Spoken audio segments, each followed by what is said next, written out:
하나님 말씀 봅니다. 구약 시편 27편 1절로 14절 말씀입니다. 구약 시편 27편 1절에서 14절 말씀 제가 읽어드립니다. 여호와는 나의 빛이요 나의 구원이시니 내가 누구를 두려워하리요.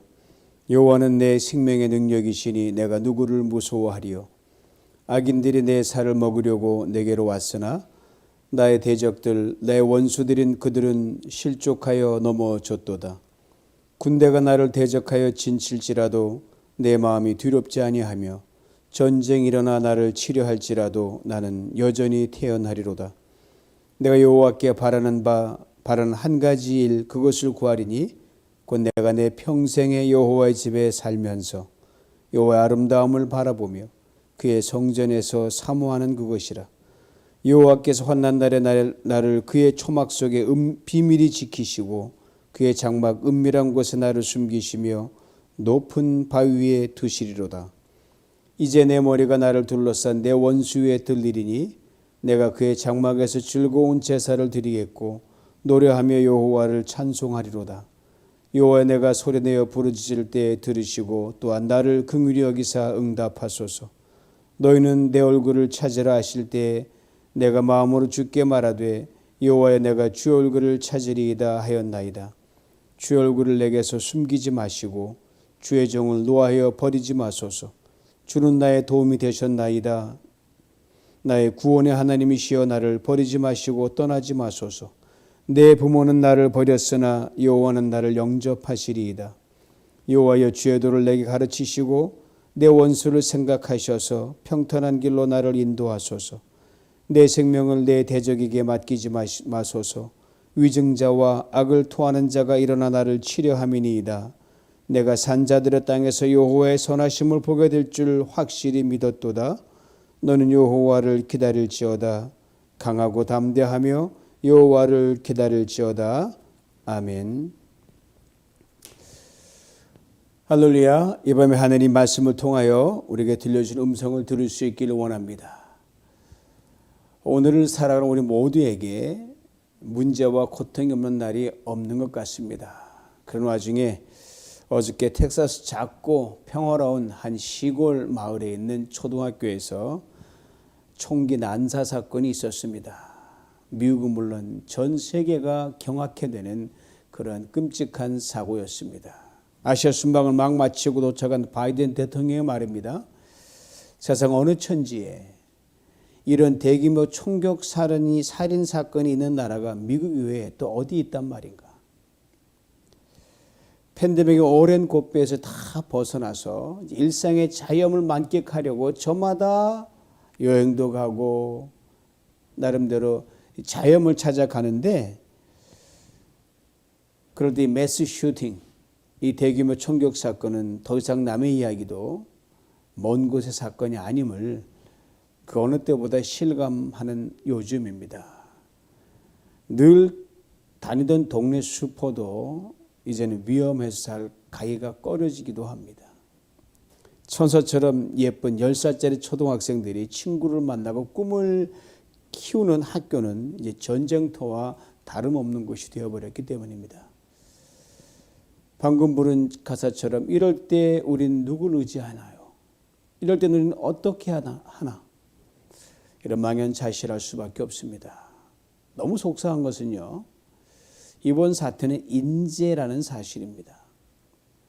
텍사스 주가 여러분, 총기를 사는데 그 어떤 하나 규제도 없고 퍼밋도 없고 백그라운드 체크를 철폐한 그 주거든요. 얼마 전에 그랬거든요. 이거 무관하지 않은 것도 그렇습니다. 함께 슬픔을 나누던 이 텍사스 주지사 그 장본인이니까 참 아이러니하죠. 지가 총 지어놓고 지가 슬픔을 위로한다니까 참 이런 아이러니가 없습니다. 21명이 세상을 떴고 17명이 중상이라고 합니다. 생떼 같은 아이들, 그리고 아이들과 함께 교실에서 목숨을 잃은 2명의 초등학교 선생님들, 그들 잃은 부모님과 가족들에게 주님의 크신 위로가 있기를 바라는 마음 간절합니다. 그리고 더 이상 이런 끔찍한 일이 되풀이되지 않도록 정말 미국 이제는 뭔가 행동으로 보여줬으면 합니다. 대통령이 탄식을 했어요. In God's name, 하나님의 이름으로 고작 한다는 게 이따위냐? 진짜 참 부끄럽습니다. 전쟁터가 아니기 때문에 이런 일이 참으로 참담한 겁니다. 이런 끔찍한 실제 전쟁 상황 속에서 극한 상황을 겪었던 한 시인의 이야기가 오늘 본문에 등장합니다. 다윗의 시편입니다. 쓰여진 상황은 자세히 알 수 없지만 압살롬 아들에 쫓겨간다고 되어 있지만 정확하지는 않습니다. 하여튼 중요한 건 삶과 죽음이 극명하게 교차되는 그 사이로 이 시인이 가면서 고백했다는 노래가 이 시편 27편입니다. 성경 여러 인물들 가운데 여러분 다윗처럼 전쟁을 많이 경험한 사람도 없을 겁니다. 다윗이 얼마나 전쟁을 많이 경험했는지를 잘 알려주는 성경 말씀이 있습니다. 역대상 22장인데 다윗은 하나님의 성전을 짓기를 간절히 소원했던 사람 중에 하나인데 오늘 하나님 나타나셔서 너는 안 된다라고 말씀하시면서 그 근거를 이렇게 말씀하셨습니다.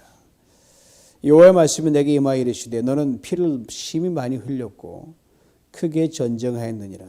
내가 내 앞에서 땅에 피를 많이 흘렸은즉 내 이름을 위하여 전을 건축하지 못하리라. 피를 많이 흘렸다. 크게 전쟁했던 건 한두 번의 전쟁했으면 이런 말씀 안 하실 것 같아요. 수도 없이 많은 전쟁을 치르고 생사의 겁을 왔다 갔다 하면서 수많은 사람 제 칼에 죽기도 하고 또 상대방의 칼에 부하들이 죽어나가는 이 끔찍한 전쟁을 많이 겪은 이 다윗. 그걸 바로 의미합니다. 그리고 다윗의 시에는 전쟁 용어들이 참으로 많이 등장합니다. 여러분 알다시피 전쟁은 이 우어 게임이 아니거든요. 이 놀이가 아니란 말입니다. 죽느냐 사느냐 하는 문제가 바로 전쟁입니다. 그러기에 다윗은 이 상황에서 무엇이 가장 안전하고 보호책이 되는지를 그 누구보다도 뼈저리게 경험한 사람이 다윗입니다. 그러기에 오늘 이 다윗의 시를 여러분과 저의 노래와 고백과 시로 토해내게 될 때 다윗이 받은 은혜를 우리도 동일하게 받을 수 있다는 것, 이것을 잊지 말아야 됩니다. 왜요? 다윗의 하나님이 여러분과 저의 하나님 되시기 때문입니다. 다윗이 지금 얼마나 절박한 상황인지를 오늘 본문 이렇게 증거합니다. 군대가 나를 대적하여 진을 치고 전쟁이 일어나서 나를 치려 한다. 다윗이 혼자 싸우는 게 아니고 분명 그게도 뛰어난 장수들이 있고 용사들이 있습니다. 따르는 군대도 있어요. 많아요. 그러나 상대방 다윗과 상대하는 그 적군이 이것과 비교할 수 없이 많다는 것을 암시해 줍니다. 그래서 엄청난 군대와 자기 혼자와의 싸움으로 비유하고 있다란 말입니다. 다윗의 고백은 우리에게 아주 분명한 한 가지를 일깨워줍니다. 우리가 이 땅을 살아가는 성도로서 이 땅의 교회는 church militant거든요. 싸우는 교회거든요. 이 싸우는 교회의 성도로서 우리가 감당해야 할 영적 싸움뿐 아니라 실제 현실의 싸움은 이게 대충 해서 이길 수 있는 그런 게 아니거든요. 항상 우리가 할 싸움은요, 다수의 강자들과의 싸움이라는 겁니다. 다시 말하면 세상은 우리가 상대하기에 너무 버거운 일들로 우리에게 도전한다는 거죠. 그러기에 인간적인 관점에서는 신앙에는 대체로 불리한 상황에 놓일 때가 많습니다. 그러나 여기에 바로 승리의 비결이 있다는 것을 이것을 놓쳐서는 안 됩니다. 우리의 싸움은 우리가 싸우는 게 아니란 말이죠. 바로 이 싸움에서 살아계신 하나님이 우리를 돕는 자가 되신다고 하는 사실입니다. 그리고 우리 약함은 더 이상 문제가 아닙니다. 원래 약했으니까요. 우리의 수가 적은 것도 문제가 아닙니다. 원래 아무것도 수가 적었으니까요. 자, 지금 다윗을 둘러싼 군대가 얼마나 살기가 등등한지를 2절은 이렇게 설명해 줍니다. 악인들이 내 살을 먹으려고 내게로 왔다. 그냥 들짐승이 사람 잡아먹다가 잡아뜯잖아요. 전쟁에서 적을 적당히 죽여서는 큰 두려움이나 위협을 줄 수가 없기에 할 수 있는 한 잔인하게 죽이려고 합니다. 지금 전쟁 중인 우크라이나와 이 러시아, 그 러시아군들이 물러가고 난 후에 그 남기고 간 참상은 이건 세계 모든 사람이 공노할 끔찍한 잔악상을 저질렀거든요. 무자비 그 자체요. 잔인 그 자체입니다. 러시아군이 우크라이나 군은 물론이고 우크라이나 그 사람들에게 극대의 공포심과 두려움을 켜서 빨리 손들어라.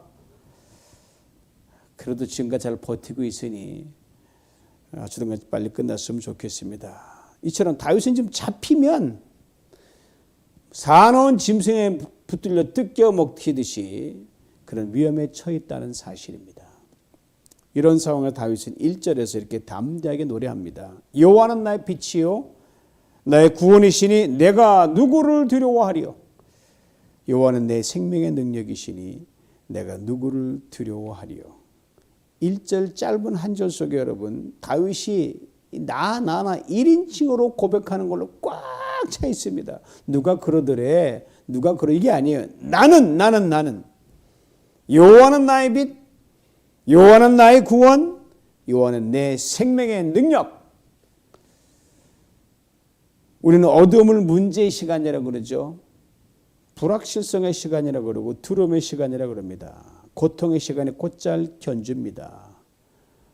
그렇지만 그러나 깜깜한 시간에 빛만 비추면 깜깜한 어둠은 두려운 존재가 아닙니다. 바로 하나님이 결코 쇠하지 않는 빛이 된다고 다윗은 고백합니다. 나의 하나님이 My God is light.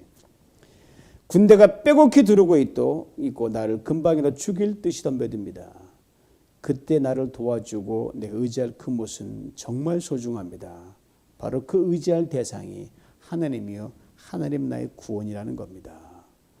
나가 하나님 내 생명의 능력이라고 했습니다. 생명의 능력, defense of my life. 내 생명을 지키고 보호해 주는 것을 말합니다.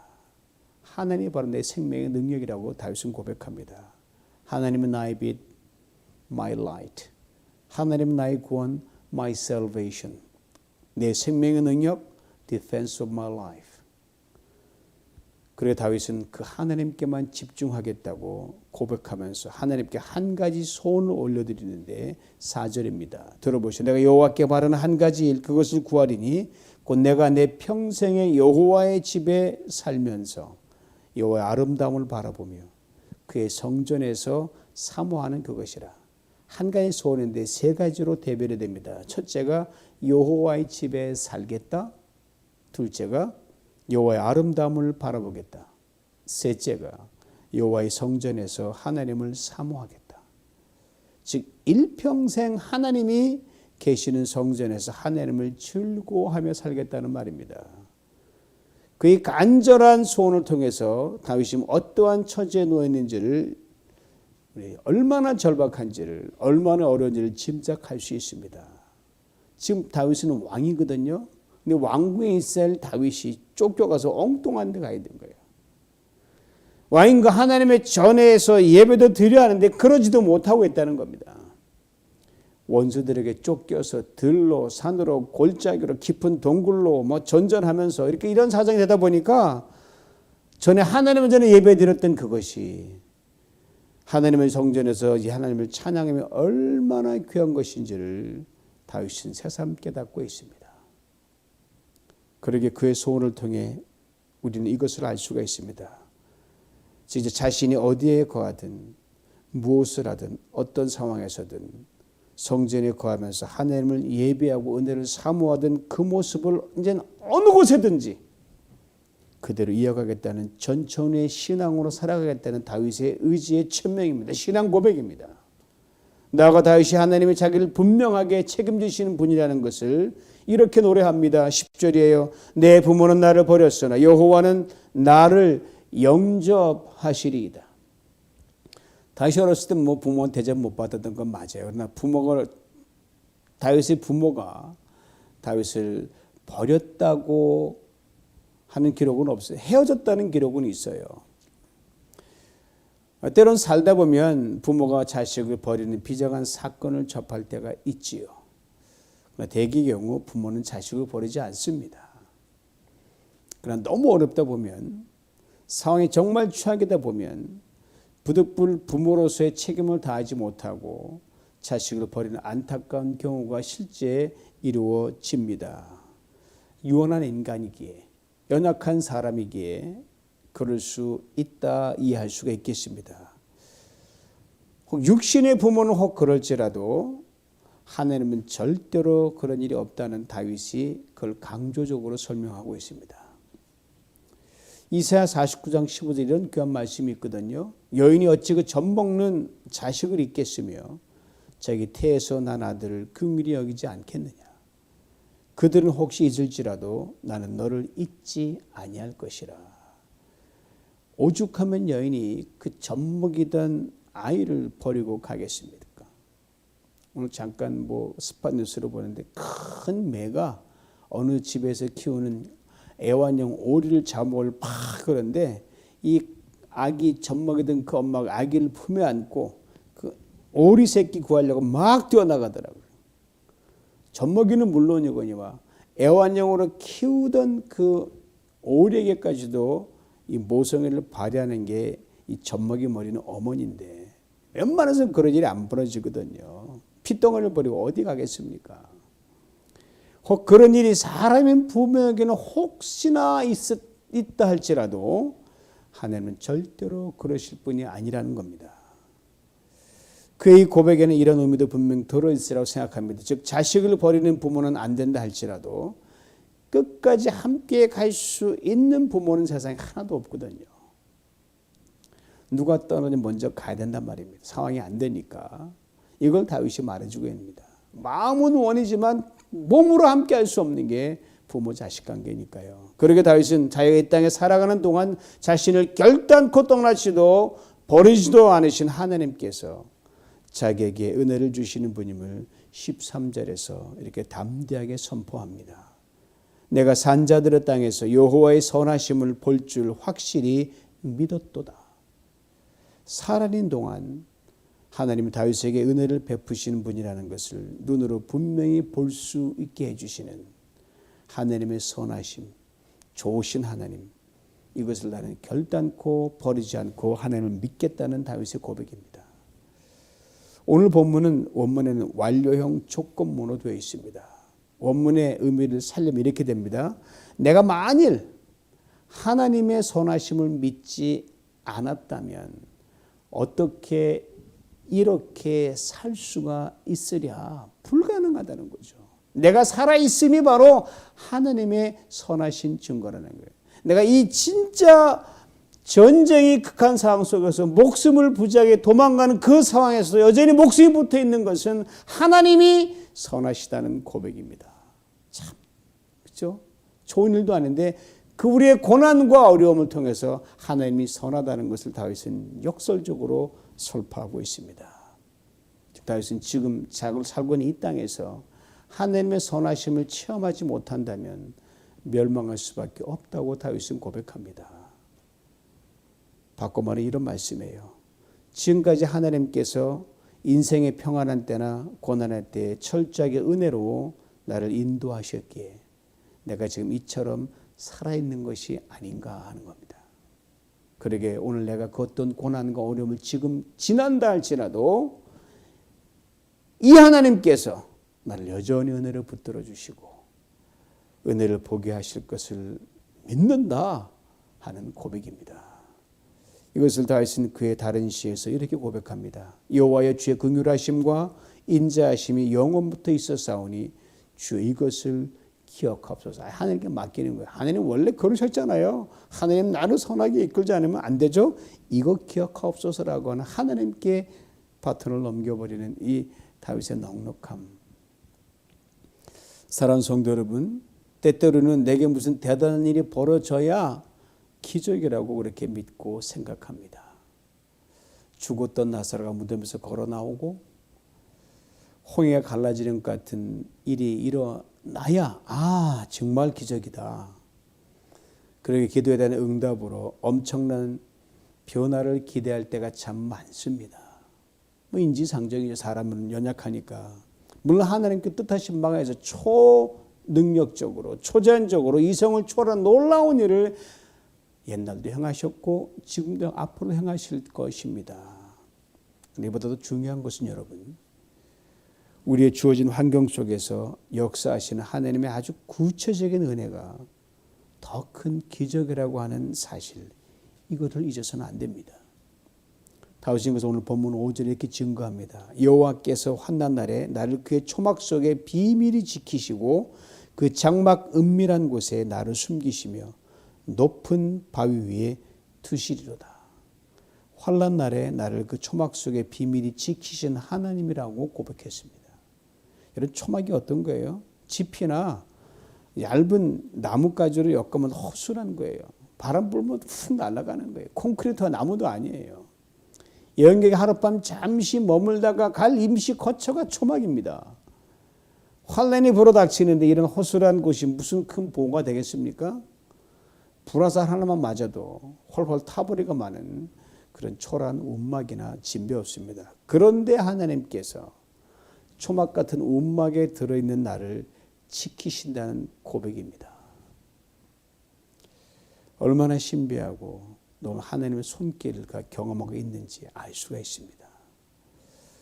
이렇게 말해 정상 아닌 높은 담에 둘러싼 성체나 요새 속에 넣어서 나를 보호하신다, 이렇게 설득력이 있는데 다윗은 훅 불면 날아갈 초막 속에서 나를 보호하신다, 기이한 고백을 합니다. 다음은 그의 장막 은밀한 곳에 나를 숨기신 하나님이라고 고백했습니다. 장막, 캠핑 때 쓰는 천막이에요. 캠핑 다 해보셔서 알죠? 캠핑용 텐트, 간밤 비가 좀만 많이 내려도 여러분 흘러내린 물이 쉽게 내려가 버립니다. 바람만 좀 거세게 불어도 통째로 날아갑니다. 문자 그대로 하룻밤 피곤한 몸을 누이고 잠시 눈을 붙이는 초간이용 막사에 불과합니다. 그런데 하나님께서 그 장막에 나를 그 어떤 위험과 원수도 해치지 못하게 은밀히 그 장막 안에 숨긴다는 고백이에요. 하나님의 위장 전술도 이런 위장 전술이 없어요. 얼마나 절묘하고 신비한 하나님의 손길입니까? 깊은 동굴 속에 나를 보호한다 했으면 더 설득력이 있는데 그게 아니에요. 그 천막 속에, 우리 천막에도 하나님 손이 있으면 그 천막은 거대한 요새보다 튼튼하거든요. 바위 위에 높이 두시는 하나님이라 그랬습니다. 우리 찬양도 했잖아요. 큰 바위 위에 두시고, 여러분 길 가는데 앞에 큰 바위가 있으면 어떻습니까? 보통 거창스럽지 않죠. 달고 갈 사람 아무도 없습니다. 큰 문제의 큰 바위가 내 앞에 있습니다. 고난에 딱딱한 돌베개 사방으로 두르고 있습니다. 금방이라도 눌려서 답답해 죽을 것 같아요. 피할 길이 없습니다. 그런데 하나님께서 나를 손으로 잡아 올려서 여러분 그 바위에 올려놓으신다고 다윗은 노래하고 있습니다. 아무런 대책 없이 나를 가늠하는 그 걸림돌을 바위가 지나고 보니 그 어떤 것도 나를 해치지 못하는 피난처가 되었더란 말입니다. 야, 이 바위만 없으면 사격 같다, 없으면 좋겠다 했던 그 바위가 이제는 고마운 바위가 된 겁니다. 그래서 고맙다 바위야 라고 할 수밖에 없는 거죠. 앞길이 훤히 보이고 평탄 나를 두셔야 그게 참 하나님의 손길처럼 보이는데 이게 더 큰 기적이죠. 그건 누구나 할 수 있지 않습니까? 그 어떤 상황에서도 변함없이 하나님을 확실하게 믿기에, 은혜 베푸시는 하나님을 알기에 다윗이 참 놀라운 고백을 하고 있습니다. 이런 다윗이 3절 끝에 감히 고백합니다. 나는 여전히 태어나리로다. 옛날 버전은 나는 오히려 안녕하리로다. 지금 전쟁 상황입니다. 수많은 사람들이 자기를 적대하며 살을 먹으려고 빼곡히 두르고 있습니다. 나는 그저 언제 무너질지 모르는 초막이요, 언제 떠내려가고 날아가 버릴지 모르는 일개 천막에 불과한 절체절명의 상황에서 오히려 안전하다, 평안하다, 태어나다, 담대하다라고 다윗은 고백하고 있는 겁니다. 다윗이 그의 일평생 이 하나님을요 눈으로 봤습니다. 귀로 들었습니다. 온 몸과 삶 속에서 경험했습니다.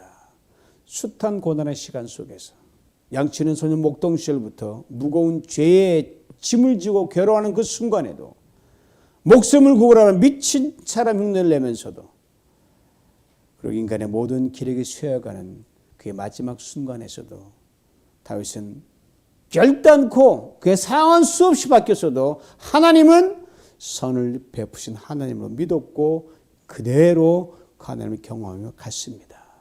그런 그였기에 오늘 본 마지막은 분명 자신이 살아내는 동안 스스로에게 선포하는 믿음의 고백입니다. 그리고 그의 뒤를 이어가고 오는 수많은 사람들에게 던지는 권면이요 믿음의 도전입니다. 14절 말씀 들어보세요. 너는 여호와를 기다릴지어다. 강하고 담대하며 여호와를 기다릴지어다. 막연한 기다림이 아닙니다. 하나님 반드시 선을 행하실 것을 기대한다는 믿음의 선포입니다.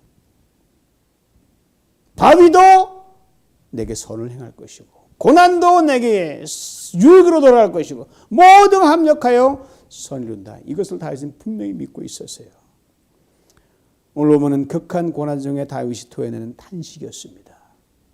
자신의 고통스러운 현실과 슬픈 처지를 탄식으로 하나님께 아뢰고 있습니다. 실시간으로.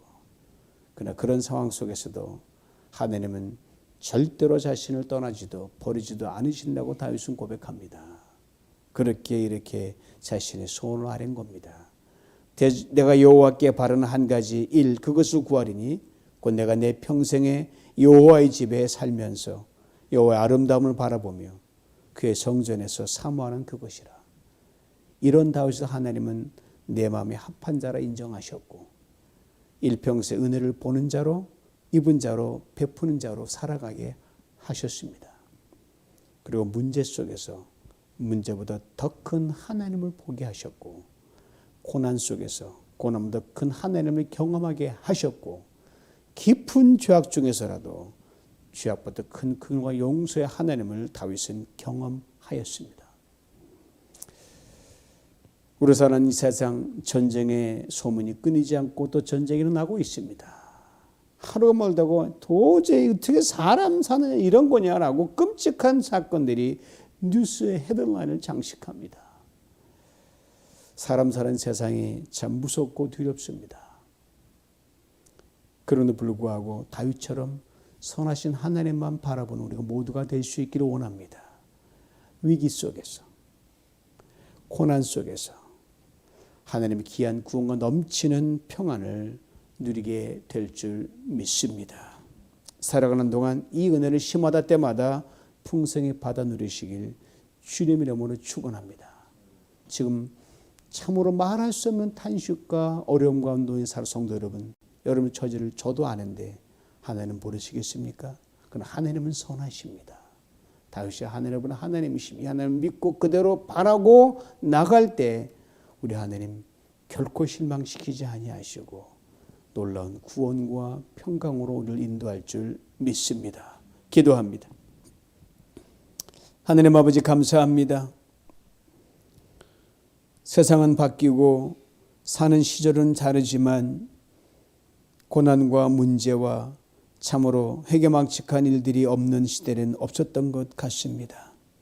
살기 좋고 다윗 살던 시대보다 훨씬 좋은 시절을 살아온 우리 시대에 참으로 아버지 하나님 사람이 겪지 못할 일들을 겪는 이 참담한 세상 속을 우리가 지금 살아가면서 우리는 하나님보다 더 나은 걸 의지하며 우리가 그것을 방패로 삼으려고 하는 어리석음 이제 내려놓게 만들어주시고 비록 초막이라 할지라도 하나님이 우리 도우시면 초막도 든든한 성차가 됨을 믿게 하여 주시옵소서.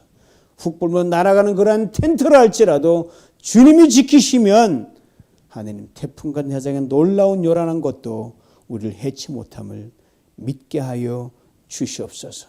하나님 우리 어떤 상황에 놓이든 평안하든 우리가 평안하지 않든 가난하든 부하든 연약하든 강하든 하나님 어떤 상황이든 다윗처럼 이 하나님을 노래하며 하나님을 찬양하며 하나님의 선하심을 고백하며 선포하며 나가는 우리 모두가 되게 하여 주시옵소서. 예수님의 이름으로 기도하옵나이다. 아멘.